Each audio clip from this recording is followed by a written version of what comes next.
할렐루야, 귀한 아침. 벌써 7월 중순입니다. 오늘 말씀은 고린도후서 8장 1절에서 2절 말씀입니다. 형제들이여, 우리는 마케도니아 교회들에게 주신 하나님의 은혜를 여러분에게 알리고자 합니다. 그들은 수많은 시련 가운데서도 기쁨이 넘쳤고 극한 가난에도 불구하고 넘치는 헌금을 했습니다. 귀한 성도 여러분, 제가 가끔 이렇게 개별적으로 누구를 만나면 이런 이야기를 할 때가 있습니다. 목사님, 저는 형편이 안 돼요. 목사님, 저는 시간이 안 돼요. 목사님, 저는 상황이 안 돼요. 그러면 저는 충분히 그것을 이해하고 가급적 우리 성도님의 상황과 형편에 맞춰서 이 일을 풀어가려고 노력을 합니다.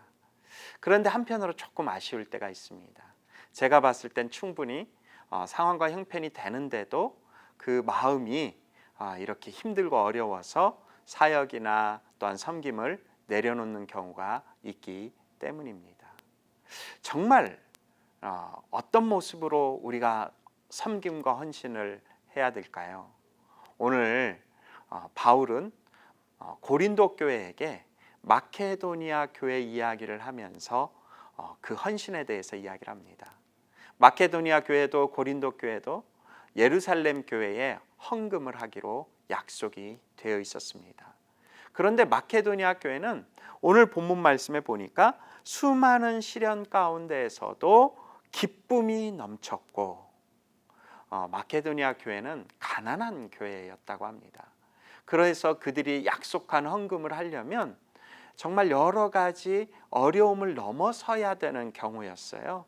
그런데 중요한 게 있습니다. 그 어려움을 넘어서는 과정 중에 기쁨이 있었다는 거예요.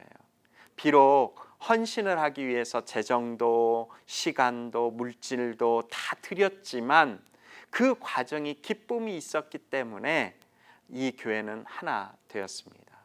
그런데 고린도 교회는 믿음도 있었고요, 성령 충만도 있었고, 또 물질과 상황이 넉넉했음에도 불구하고 아직 예루살렘 교회에 헌금을 보내지 않았습니다. 그래서 바울은 사랑의 마음으로 예루살렘 교회를 권면합니다. 마케도니아 교회를 예를 들며 헌신은 기쁨으로 하는 것이라고 말을 합니다.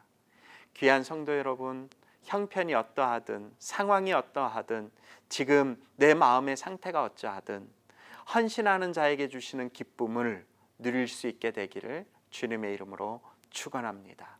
시련이 있어도 내가 가진 기쁨을 뺏어가지 못합니다. 그러나 기쁨을 가진 자에게는 주님이 주시는 충만한 은혜가 임하는 줄 믿습니다. 우리의 헌신과 우리의 그런 섬김이 이러한 기쁨 가운데 승리할 수 있게 되기를 주님의 이름으로 축원합니다. 기도하겠습니다.